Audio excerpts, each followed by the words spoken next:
Okay, so just as people make their way in, we've had about 350 people register today, so I'm sure there'll be lots dripping through for the next couple of minutes or so. So whilst we've got everyone here, where are you joining from today? Drop your city or town in the chat. It's always great to see how far this spreads.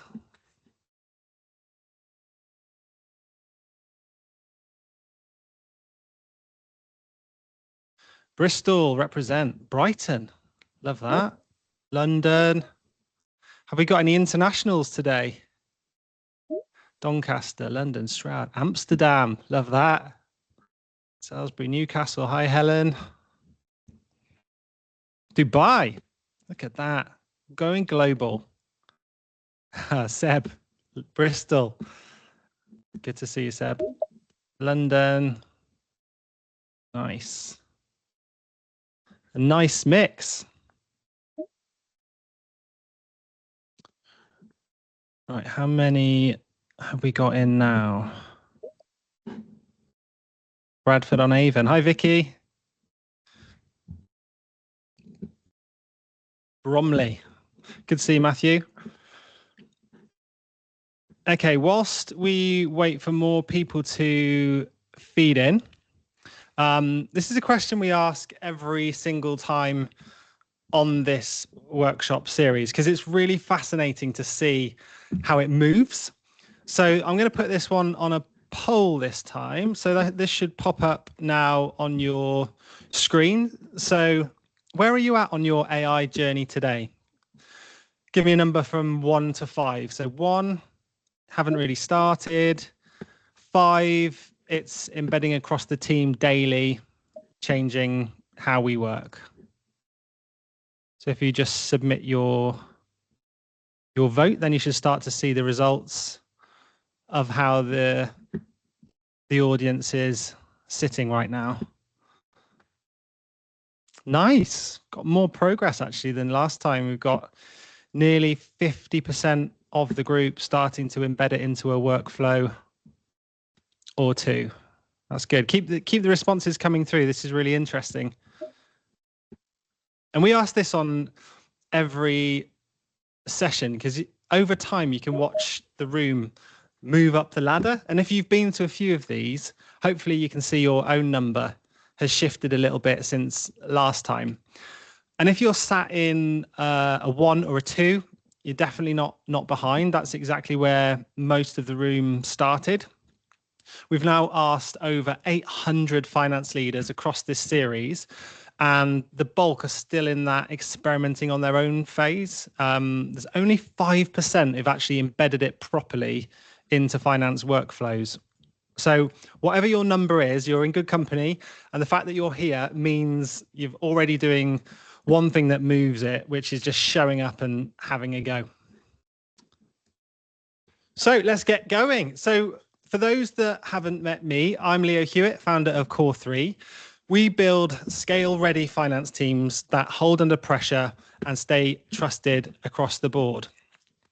This series exists because finance leaders kept asking us the same thing. How do I use AI in finance in a way that is safe, reliable, and good enough to put my name to? Now, I'm not the one to answer that question on the tech side, so we went and found someone who is, and that's Peter Beard, who's joined us again today. Peter's Big Four ACA, he sits on the board of the ICAW and now spends his time helping CFOs and FDs put AI to work properly. And today's topic is one which you all probably live with: stakeholder communication and board reporting. And we're going to go a little bit deeper than usual. So we're going to show you how to build a project that behaves like your board. So one that pushes back and asks those awkward questions before the people in the room do. Hopefully that will help you take the bullets out the gun and you'll know what's coming before you walk in the room. Peter will also show how to build the report itself using tools like Claude and ChatGPT, real prompts, real demos, stuff that you can actually use this week. And here's why this one matters. So most finance leaders don't lose trust because the numbers were wrong.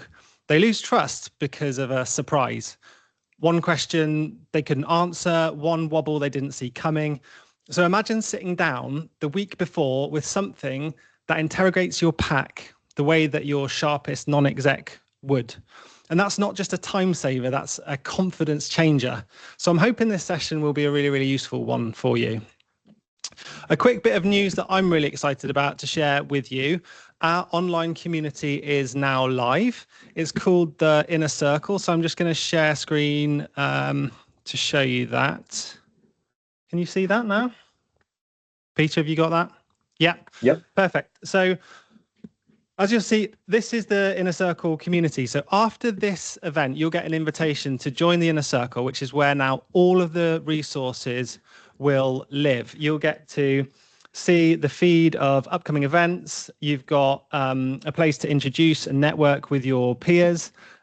We've got all of the AI events here, so you can see all of the upcoming events and register for the ones that float your boat.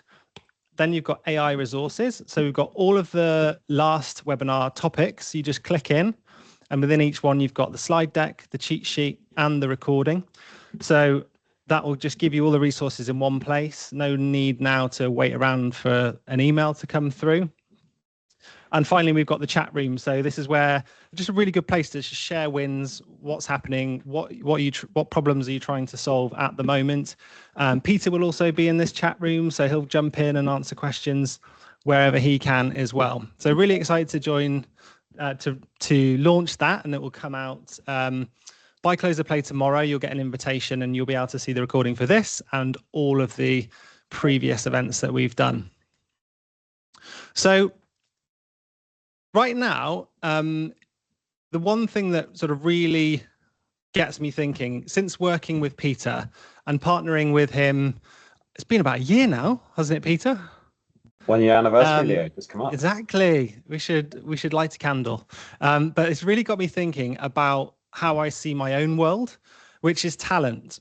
And once AI takes prep off the table, what's left is really just the human side, and that's the judgment, the reading the room, translating the numbers for people who don't live in spreadsheets. And that human stuff doesn't get less important, it gets a lot more important. So if you could move to that slide of the finance team, Peter. This is what a finance team might look like in a few years. You've got 3 layers at the foundation. You've got clean data and joined up systems. In the middle, you've got AI agents doing the execution, the close, the reconciliations, the reporting, all that prep that eats your team's week up.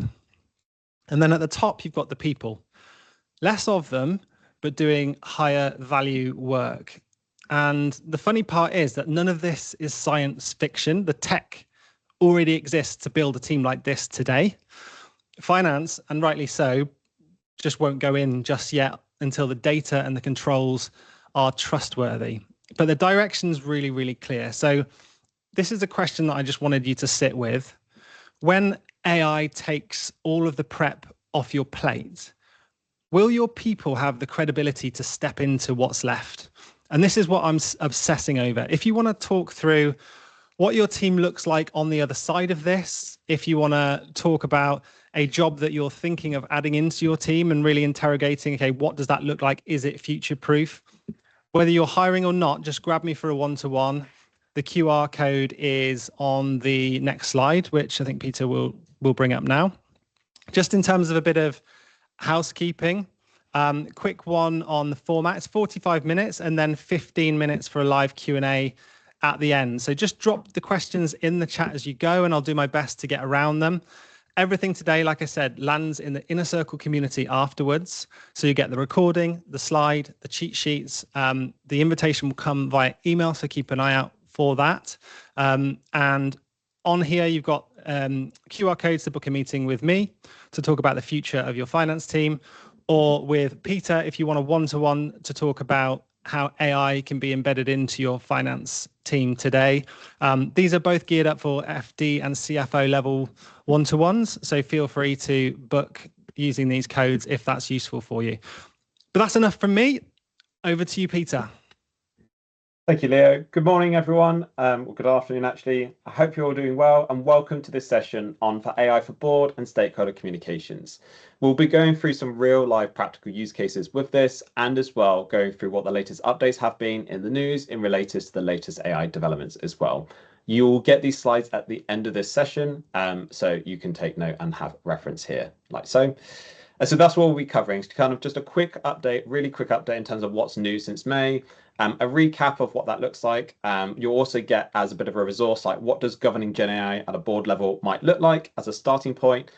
Got a use case pack, which we have, which we'll be going through a couple in deep. And what does that look like from getting pilot to then start really embedding this AI into your session.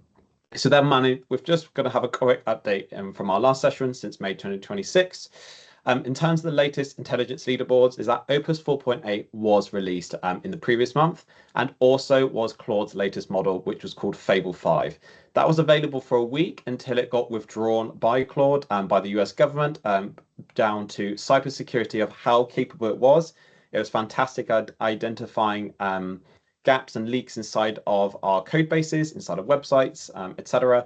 But it also meant it was very capable for attackers as well. So for now, they just held it back and it's expected to be re-released in July time once it's been remediated. In terms of other news, in terms of what's been the latest since May 2026, is that Claude Opus has topped that index. What's really useful now is that general availability of co-work. So Copilot co-work is now generally available to the masses as of this week, which is really good news. It now means you can use skill files inside. You don't have to be part of the Frontier program anymore. Also in the news this week is that XAI has also acquired Cursor, the app development tool, just for $60 billion. So quite a significant movement on that. So they're adding their own Bargain. Sort of Claude Code type codex type item into XAI. So they've just acquired them. And XAI has merged with SpaceX as well. In terms of Frontier as well, Copilot Scout was also recently unveiled. What is Copilot Scout? It's not yet available, but think of, you might have heard of OpenClaw. So like high multi-turn agents that can work on their own independently for hours. Copilot has announced it. It will be coming in the next 6 to 12 months.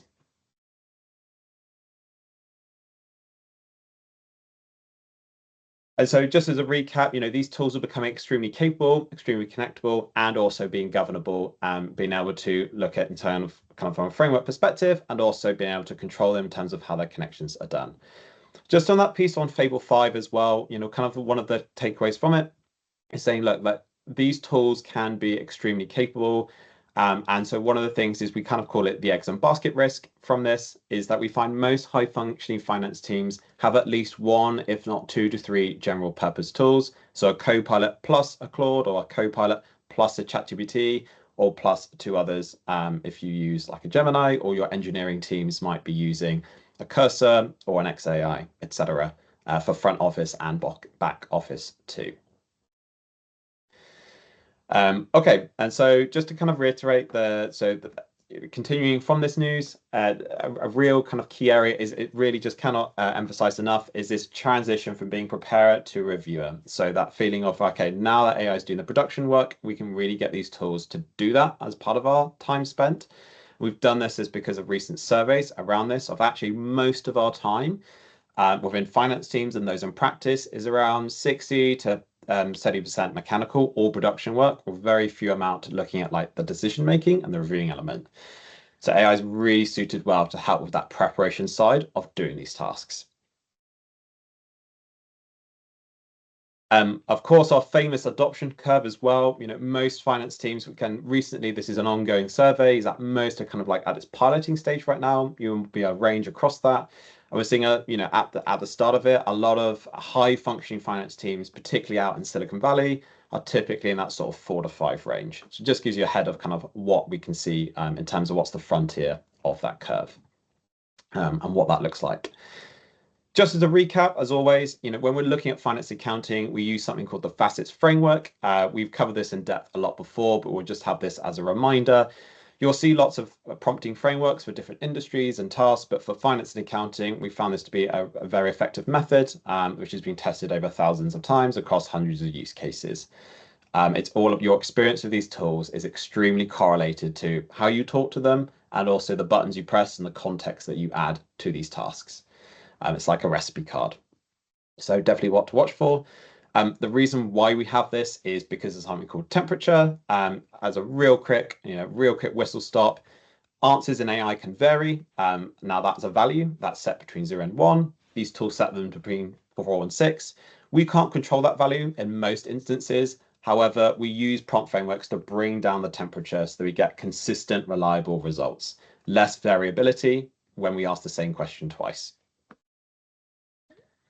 Just as an example of what that looks like. So if you're having like your basic prompt, you might say, write our board update. But a much better prompt is saying, look, draft the May board pack and a one-page summary. We want this for the board and our PE sponsor as well, maybe our operating partner. Here's our entity. Here's our local gap. Here's our example of our prior board pack.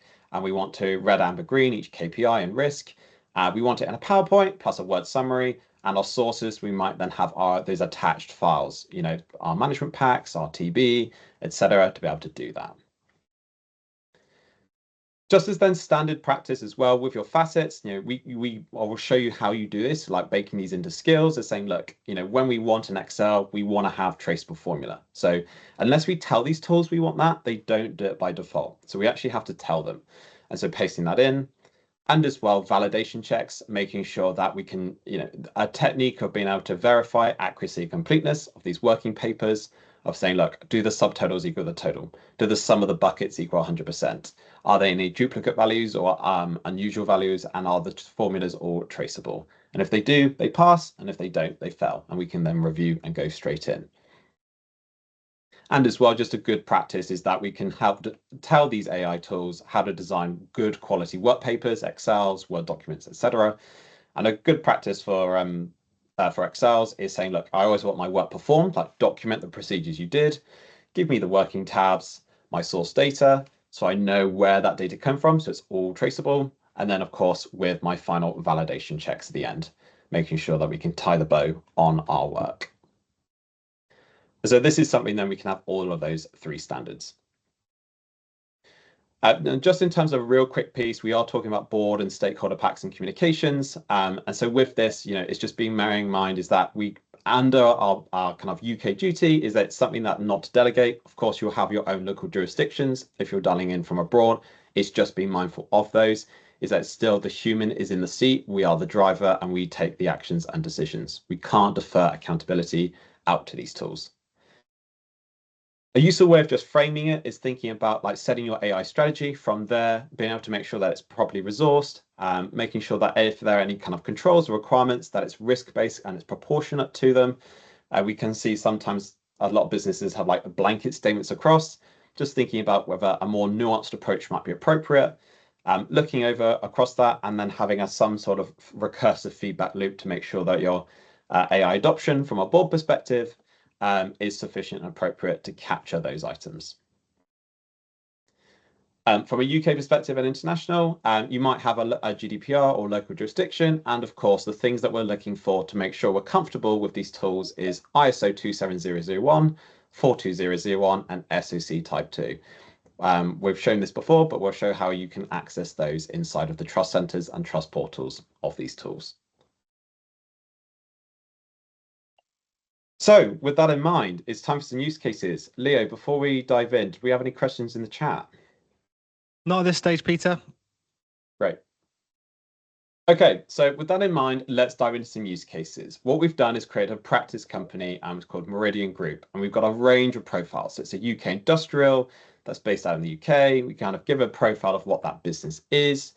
And so what we've got here is a range of use cases that we have within this. And so specifically, we'll be looking at how we can get that board to do it, and as well how we can get the board and get their personas and kind of do a pre-mortem of what the business might have ahead of a management pack, ahead of a board meeting, and also how to make that pack itself. We'll definitely look at those.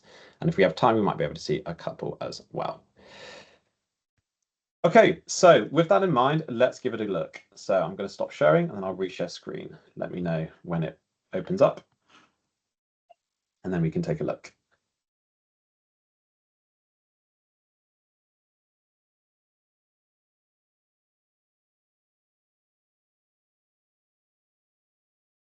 Got it. Yeah, perfect. Okay, thank you, Leo.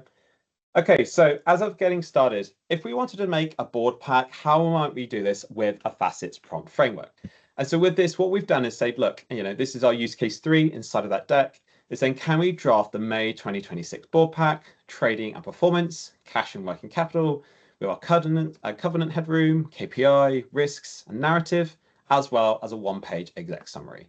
We need to present this for the board and our investors, this is fictitious, it's made up, it's not real, but just as an example. So then we have our context, our example, which is our portfolio, board pack with a message per slide, and we want it in a PowerPoint pack as well. So that just the example that you've given them is a previous board pack, so that they've got the ideal template of what you want it to look like. Is that right? Yeah, exactly. So we've then preloaded that in here as attached files. Great. And so what other data did you give them, Peter? Really good question. So within here, if I just load that up, can you see? So within screen on here, we've loaded up company background, management accounts, reforecast, and any of your operating metrics that you've picked up, and as well your existing risk register. Perfect. And so within here is then going to start going through that thinking. It's going to have a go through with it. And so what we did here is that it's going to go scanning down like so. And so to kick things off, we can then see, and this was just done under 7 minutes. From that management pack data, we can get to see it can create a board pack for the period. We can then examine this by pressing download and then opening up that file. So let's take a look. Let's just load that up. Hopefully you can see that. Yep. Perfect. And so within here, you can then see is then produced a contents page, executive summary, trading and performance. So we can see that trading and performance data that's been drafted, then followed by a monthly EBITDA and how that's looked over the period, then followed by a cash and working capital. We can see a breakdown of that info that's been held inside of the deck, along with age debt, or how that's then changed over time with this business. Seems to have deteriorated quite sharply within there. And as well, we can even see it's then produced a covenant headroom of what that looks like as well. We can then go look in terms of KPIs, what that looks like from a scorecard perspective with RAG rating. So it's been able to produce that for us. And then following with risks of how that risk register has evolved over time, including its score and what that looks like. We can then even see what the CEO narrative might be, and as well with then our sources, and as well a chance to ask Q&As with our finance team and our broader board as well. That's amazing. And so it's been able to produce this in just under 5 minutes. And then within here, we can then even see the Meridian board pack exec summary. So let's give it a download. Take a look. Here we go. So again, we can create that board pack exec summary with key figures like so, background and purpose, 3 issues identified. Well, here we might then have a read and delete section, so sources and references, which for our pre-send is gone through, again, those validation checks, which we can delete off this Word document at the end. It's very easy to do. We can then just download it and edit it like any other Word document, like so. So then we have a full draft ready to review for ourselves. Just a couple of questions, Peter. What was the company background document? What was in there? Really good question. So it was an example of like taking your website, a bit like, oh, here's our business. These are the products that we sell. This is how long we've been trading. A really good example to recreate that in real life is to get your company's house information from there, a link to your website. If you have an annual report or set of financial statements, a bit like a bit of background of what your business does, like your principal activities, that's a really good starting point to profile that out.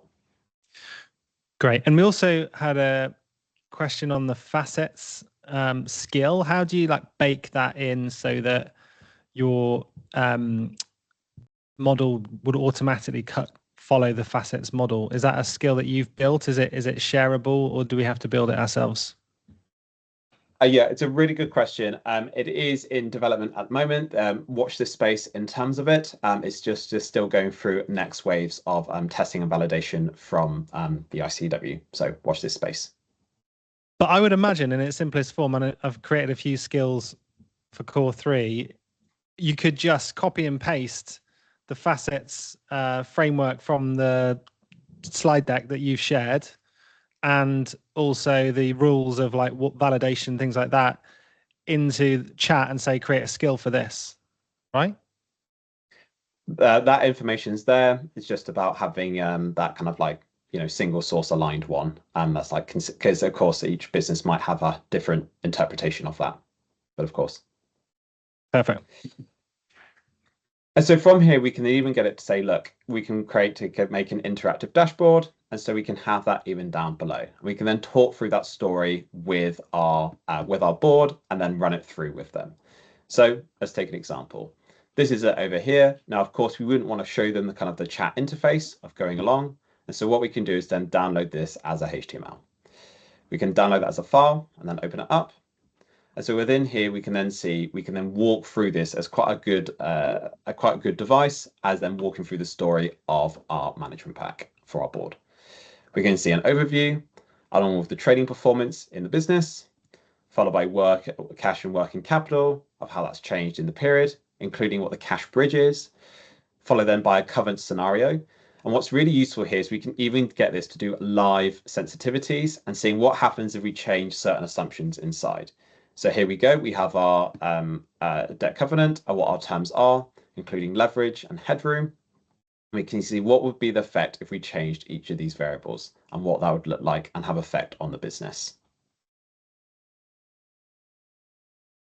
Quick question on this. Does it update each month, and can you keep a monthly version that doesn't change for reference and for audit purposes? Really good question. So the answer is yes, you can do that.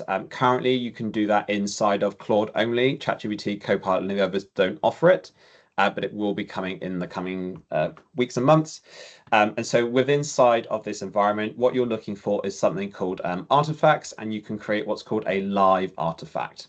So that means it can then so long as you connect it to a local folder on your laptop and or a SharePoint folder, you can say, look, on a weekly basis, I want you to go into this folder, and then I want you to then update that dashboard.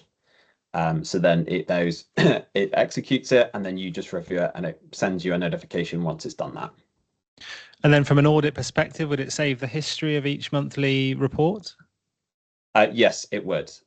So within inside, you can go inside and then have a look of what that history looks like. And you can see the runs of the history of those runs that were performed. Okay, great. And another question, how do you trust the changing variables give you the correct answer? That's, I guess, on this dashboard where you're using the sliders, right? Yeah, really good question. So in this scenario, what I would actually do is I would ask, so what I would have is I'd have my Excel skill and have it loaded up. And then what I would do is then say, produce for me an Excel backing for the dashboard. So what it means is then if I need to then internally validate the quality of it, I would just get it to simply do that. So then I can then be comfortable that the way the dashboard's calculating it, I can see the math behind it. Okay, and if you're not happy, you could just tell it how to calculate it. Exactly. So within here, you might have the Excel, and there might be a couple of tweaks you want to how the formulas are calculated. I would then make those tweaks and then repaste that Excel back in and say, look, hey, Claude, hey, ChatGPT, from this, I want you to update your method, and then go from there and then re-update the dashboard. Amazing. Like so. And so with that in mind, you can then also see your KPIs, for example, saying identify and filter for the red ones, ambers, and greens. You can even search for your KPIs like so. So if I type in gross margin, we can see that there. And then identify any risks, and again, how those look like from a RAG perspective too, and with drill downs as well. So we can even click into them and see what's going on inside of business. And if you have stopped building up your dashboards month to month, you can then even start creating timelines across your packs, as all the context will stay within inside of that artifact. Amazing. one other question. I think Tom noticed that you're using the /FA Excel skill. Is that one you've built yourself, or are there publicly available skills for finance that you would recommend? Yes, really good question. So this is being kind of proprietary developed by ourselves. It's just like a demonstration type thing. But if that's something that people are interested in, that's something that we can, share out and kind of register interest for. Yeah, there's something we're thinking about adding to the community over time, Tom, is almost creating a library of skills. Obviously, we're building the library of prompts, and also creating courses that you can put you or your team on to follow and really sort of skill up on all things AI and finance. And so just for the sake of... Sorry, Peter, we had a question on cost. How much would this cost in Claude to prepare and then use on a monthly basis? Really good question. So it does depend on what plan that you have inside of these tools, whether it's Claude, ChatGPT, or Copilot. Now, all of them offer a fixed subscription cost. So what that means is that for your £20 to £30 a month, you get an allocated number of tokens to consume in that period. Now, at the moment, those companies don't reveal to us what our exact fixed usage is today. But what they do offer is if you go into the settings of these tools and go into org settings, and if you go into usage, it will give you a sense of where your usage is inside. And so within here, you'll have a fixed usage. And then on top of that, if you're planning to use more than your allocation within your subscription, you can then turn on usage credits, which means even after your limit, you can continue using it, which is then at a tokenized cost. So you can see that here. You can set what your monthly limit is and adjust that. And then you can set up top up balances. So you might say, look, I want it to be 150, but I only want to do top up balances of each time of say like 10 or 20 pounds at a time type thing to control costs. Yeah, and this is for Claude, this is a fairly simple task. That, I mean, I imagine you could run this task monthly on the very basic $20 a month license. Wouldn't you agree, Peter? Yeah, definitely. So you would probably, it's really broadly speaking, but you could do, if you have a daily usage, you could probably do about 20 of those dashboards a day before you start hitting your daily usage limit. So you get a lot of bang for your buck. You still get a lot. I would encourage you to exhaust your fixed usage before you start turning on variable budgets. Nice. And so within here as well, for comparison, we can also see what that looks like in ChatGPT 2. We can see, well, again, we're utilizing that same skill. We can then open that up like so. And so we can then see the content of it, executive position, with our summary, followed by narrative, trading and cash position, followed by reforecast of how that's affected the business, cash, looking at the bridge like so, but then our working capital with red, amber, green rating, followed by covenant, KPIs and risks. You can see that over here like so, with our KPI dashboard, covenants and receivables being the red position. This business seems to be struggling, so I wouldn't want to be them this month. Followed by risk register, board decisions, and then we can have our Q&A section as well for our deck. Again, all on brand. And this is where your skill files start to become really powerful. And this is how you get them so that they feel consistent. They feel like part of your business. So you really just are left with the final editing tweaks rather than having to make shapes and colors and fonts. And the AI should handle all of that now. And just like putting it simply, that creating an on-brand skill, you basically could even just copy and paste your website URL and say, take the colors and logos from this, but even to make it even better, give it the color codes, upload the logos directly to the chat and just say, this is our brand. Create a skill that means anything you produce, whether it's a Word doc, PowerPoint, is always on brand. If you're a more mature business with brand guidelines, and even better, it will make the skill even more accurate. And then every time you ask it to do something, you don't even have to engage the skill. It will just create the document on brand. Exactly. And you can do that by developing these skills yourself. So if you go into skills, create with editor, you can describe it, give it a name, and then attach any relevant source files, then give it that context that you need to do. It does take time and effort to kind of develop them, but once you have that set up, they can serve you really, really well. I just tend to do it in the chat in Claude. I just talk to it and tell it what I want, and then it just builds the skill for me. Is that the right way of doing it?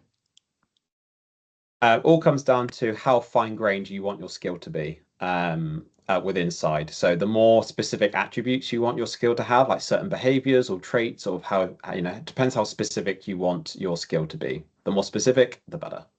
Mm-hmm. And the less variable as well. Sam's asked, could you also share the file templates that are loaded to the prompt board pack? Yes, we should be able to. We will keep you posted on that. Perfect. Okay, so with that in mind, let's then take a look at and think of, okay, now we can get it to do a board pack. How could we do this to even say, look, could you impersonate, or could you reflect what potential questions we might have for our board? And so how could we preempt that and then start being, so we're really prepared for any impending questions we might have inside of our business. And so absolutely, that's something that we can do. And so, for example, in this scenario, we've kind of created a pre-mortem inside. And so what we've done here is, again, loading up your management accounts, loading up your key data and risk register, which you might be sharing with your board. The key thing is then to be able to do that is to be able to have, with the permission and consent, of course, is making sure is having, whether that's example transcripts of conversations you've had with your board, type thing, so you can get a really good understanding of the types of questions that they're looking for, and typical areas that surface in those meetings. This was an amazing idea that we got from, I think we do PE CFO roundtables every month, and the one on AI, one of the CFOs who's pretty whizzy on AI had trained an agent to literally think like his board. So what Peter was saying there, he uploaded the transcripts from the last 4 or 5 board meetings, put it in there so that it would learn each board member's persona, how they think, the type of questions they might ask, the things they like to drill into. So then the AI knows, like, okay, if you upload a board pack, these are the types of questions you're going to get challenged on. So I'd prepare a little bit more for that, or I'd think a little bit differently about how you framed that particular point. And he even then set it up so that the transcripts automatically flowed into the agent after every single meeting. So it just got better and better and better at learning how the board think, which is just genius. So this is why we asked Peter to show a live example of how you might build something like this. So within this scenario, you might have those kind of that context loaded, and it's all about having that info there. And so once you've done that, we can then load in our facets prompt like so. And so that we can then have that loaded ready for that kind of upcoming situation, so we can be prepared for that meeting. And so within here, a typical phrase is like a post-mortem, a bit of a debrief following your events, but then you can actually have like a pre-mortem. So then you know what the potential pitfalls of that meeting might be, and so then you can be planned for them. So what we can do is we can create a document and Excel out of this. So let's take a look. Again, this was all done in under 10 minutes.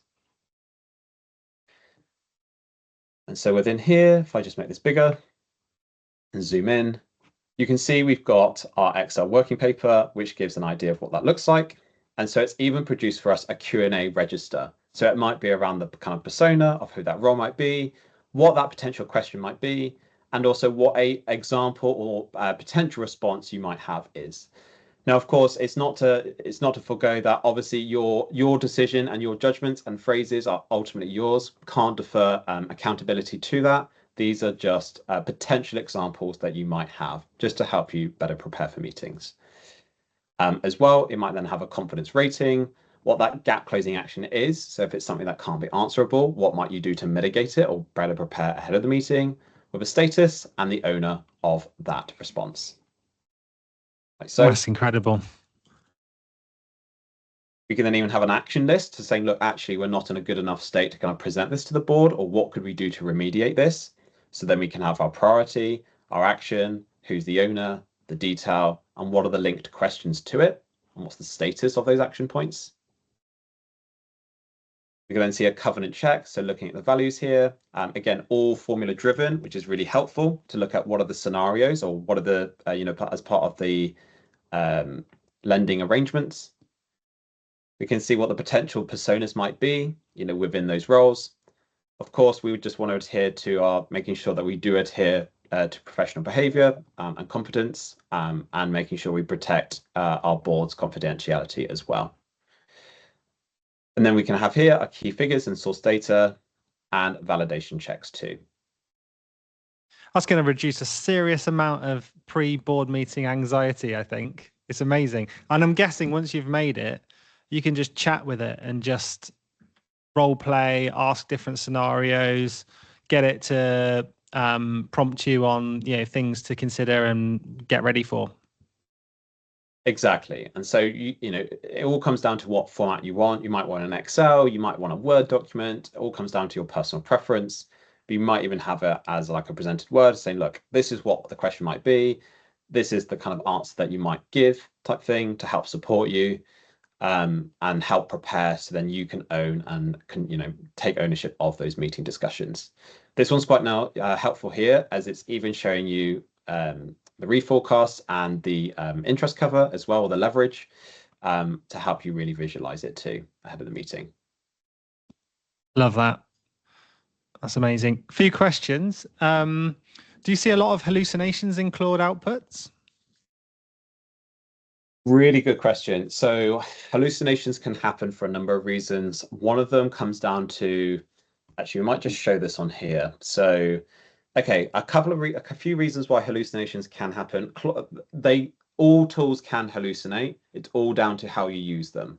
As the models have gotten better, they hallucinate less, but that doesn't mean they're free from hallucination. It's like saying softwares are sort of free from cybersecurity risks. All are permeable to them. It's just around how you mitigate it from happening. And so the reason, hallucinations can happen because of your task is bigger than your context window. So recap, context is the size of the task, measured in tokens, effectively characters, about 0.75. And so if you upload an Excel with, say, that's worth 2 million tokens, but it can only handle 1 million in one chat, these things like to appease and agree with us and try and be helpful. So they might make up some stuff because it's greater than its limit. It won't do a hard fail, it will do a soft fail, but that will create hallucination. Mm-hmm. And I guess the facets framework mitigates that risk quite significantly, right? Context window, it doesn't, but in terms of when you talk to them, yes. So you get variation from your instructions, from hitting these limits. But yeah, these prompting frameworks are all there because of the temperature problem. They control that value, and because they're dealing with a global audience, you actually do want some creativity and responses. Doesn't want to be a parrot all the time. But for finance and accounting, we want the lower end. We use that prompt framework to reduce the temperature, to reduce the variation in responses. So would you say in finance, because correct me if I'm wrong, but you're saying the context window, the longer it is, the more it can create hallucinations, right? So does that mean just like the length of the chat and the amount of stuff you've put in that chat over time, it gets less and less accurate. So it's more useful to start a fresh chat for each task or start from a fresh project. Have I got that right? Or? It's a good question. So within your context window limit, there is some degradation of accuracy within them. You get a major drop off once you start breaching the size of its context window limits.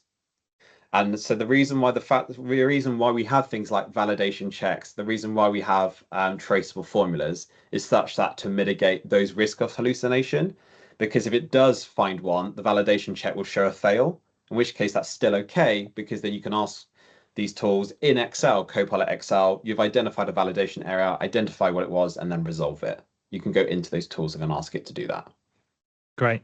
So for anyone new to this, when we send around the links to the recordings, when we invite you to the community, I'd start with the first one that we did. We went into a little bit more depth on facets, how to set it up properly, security settings within your tools to make sure that the data is safe, things like that. So have a look at that one. And so within here as well, again, we can do very, very simply to say, look, can you get from here? Can we even create like a prepared kind of like artifact based on this? So we can see like from our business, our customer concentration, our aging of our customers, our question register as well. And if we click into them, this one, I'd probably say rather than call it model answer, it might just be like suggested or example answer. Of course, it's down to your own final judgment. And then with an action list as well. Perfect. And just on that context window amount of tokens being used, is there a way to see if you're starting to max it out for a particular task or? Really good question. So there isn't today in these major tools, there isn't a window which shows you like the current live token count. You can see it, but only in, for example, Claude Code, or if you go into ChatGPT Codex, for example, you can see it inside of there. But for the most 95% of the time, most finance and accounting people will be using the chat interface, not the code interface. But what you can do is you can see it on the budget side. So when you see like you've hit your limits for today, they will send you notifications to say you are approaching it. They will give you a forewarning before that happens. Okay. Good question from Emma. If the board pack is saved as a project, can you trust that all the calculations will be exactly the same when you run it again each month as like I'm guessing as a scheduled task? Or should you audit check every pack report every time?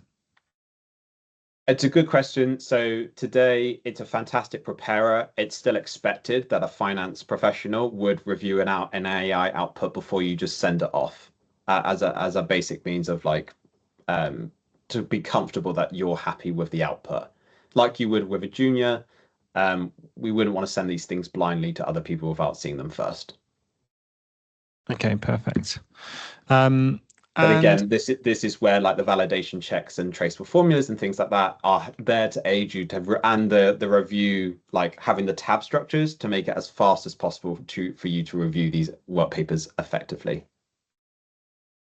Right. And is there a way to stop Claude from overcomplicating the formulas and the data it provides to a prompt?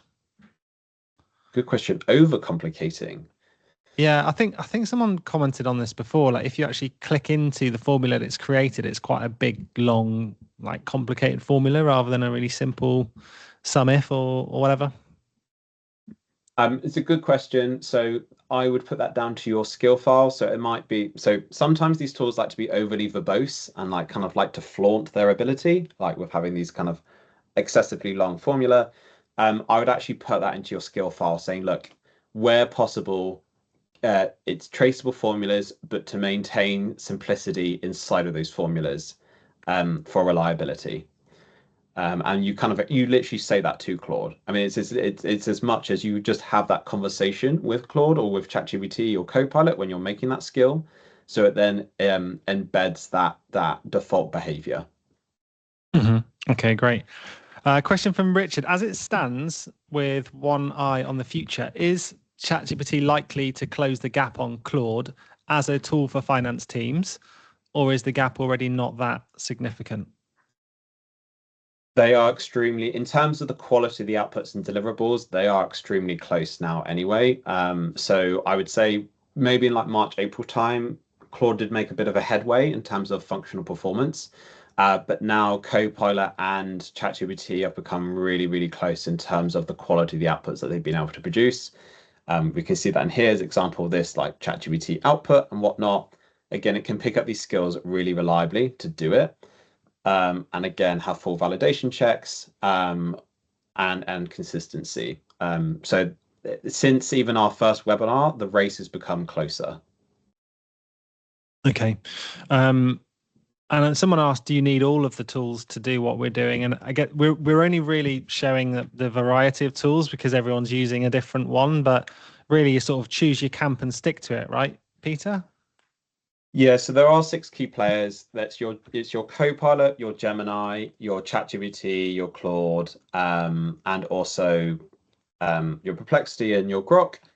With inside of those, Now, most teams will have a Copilot or a Gemini because you're Microsoft or Google based. But we find most teams have, 1 to 2 others. And kind of going back to the earlier point around your eggs and basket risk. And an effective way is having 2 to 3. So if there was an event along the horizon that caused a problem, which we can't foresee, then you're not fully, you have a bit of hedging by having 2 tools at a fixed subscription, or at least having your memories and your documentation. Again, it matters more than ever to have organized files inside of your business, so then you can then quickly reference upon it. Great.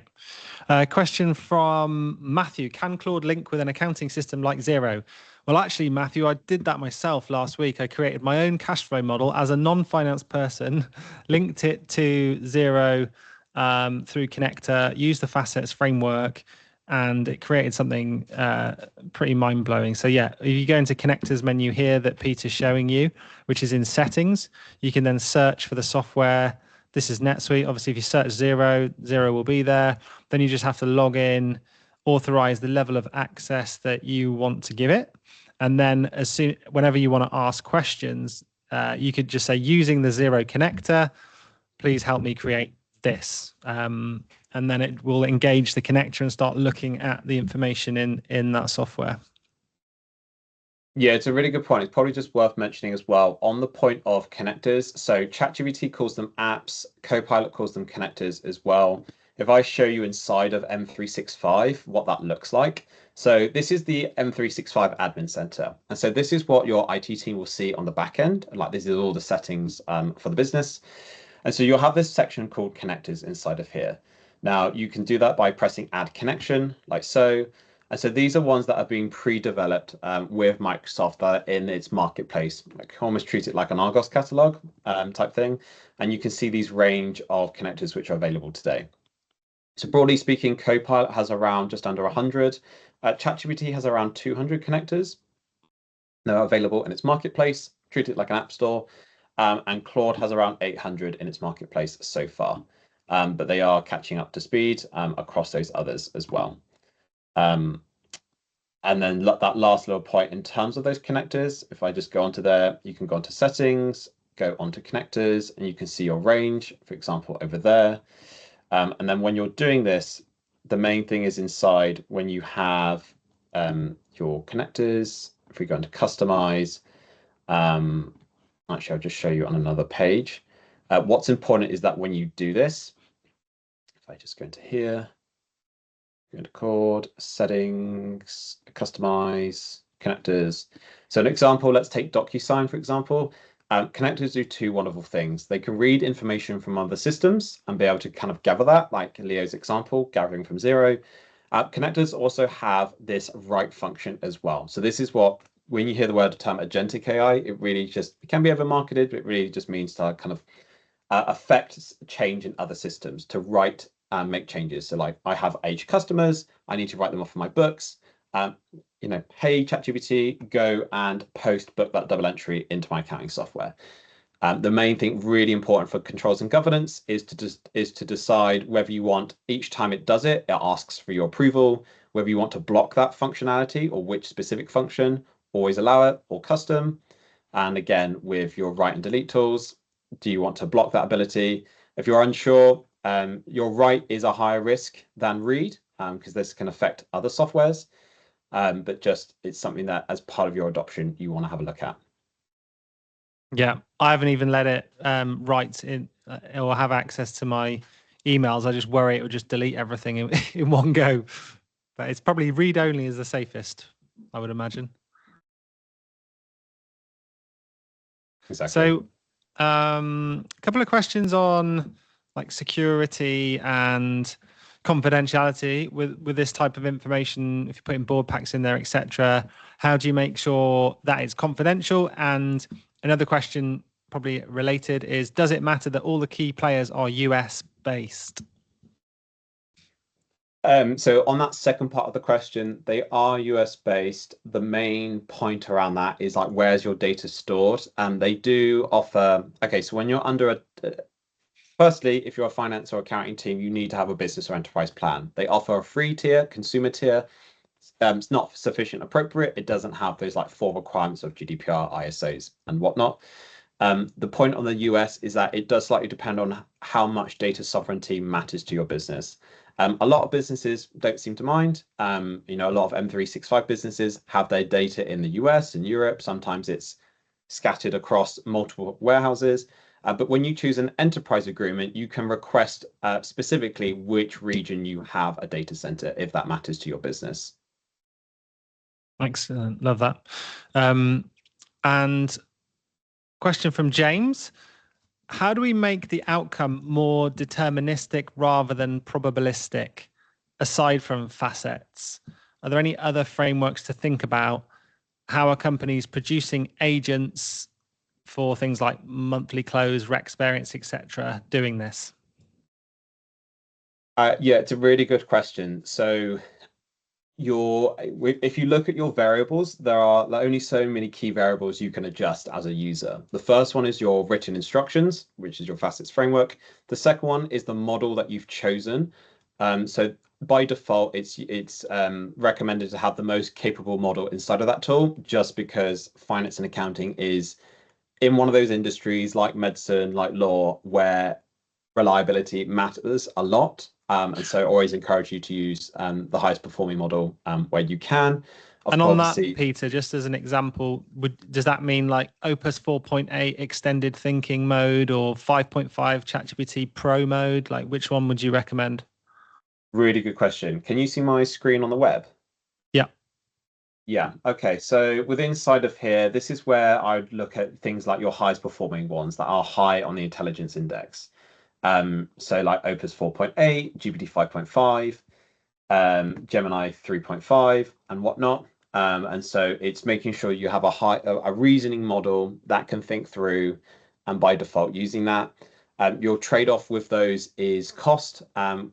Doesn't really affect fixed subscriptions. It only starts affecting you when you start going into the variable budgets. Okay, perfect. So Peter, if you want to get that QR slide back up, we will hang around a little bit longer. If anyone's got any other burning questions, feel free to put them in the chat. If your questions haven't been answered, then by all means, just comment on it to push it up so I can see you're still here and you want that question answered. Put in the QR codes back up here again. So if you wanted to have a chat with Peter to talk about this and the realities and the art of the possible in your finance team, have a scan and book a meeting with Peter. If you want to have a chat with me about your team and the future of finance and what that looks like from a human perspective, then feel free to book a one-to-one with me. But hopefully that's been really, really useful. I just want to respect everyone's time. You will get an email with the recordings, the assets, the cheat sheet, the slides, which will all live on our new Inner Circle community. So you'll get one email with that link. That link will be sent to finance leaders. This whole workshop series and the community is for finance leaders. So you will get through if you are Finance Manager Plus, and hopefully that'll be really useful. So for everyone else, if you want to hang around, then feel free to ask more questions. But I hope it was of use to you. See you soon. Thank you, everyone.